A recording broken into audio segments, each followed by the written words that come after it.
મહેશભાઈ, આજે રામ નામના મહિમા વિશે કંઈક બે શબ્દો કહેશો?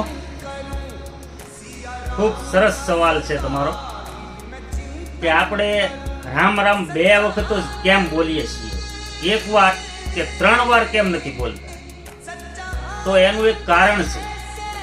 જુઓ, સંસ્કૃતની અંદર જે કક્કો આવે છે, સંસ્કૃતમાં એમાં રનું સ્થાન છે ને એ 27મા નંબરે છે, અને રામ બોલતી વખતે ર ની પાછળ આનો ઉચ્ચાર આવે એટલે આનું સ્થાન છે એ 2જા નંબરે છે, અને મનું સ્થાન છે એ 25મા નંબરે છે. એટલે આનો સરવાળો કરીએ, આનો ટોટલ મારીએ ને તો 54 થાય.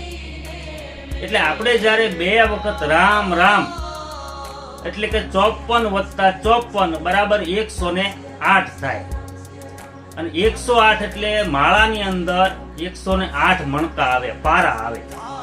એટલે આપણે જ્યારે બે વખત રામ રામ બોલીએ છીએ ને ત્યારે સમજી લો કે એક માળા થઈ ગઈ.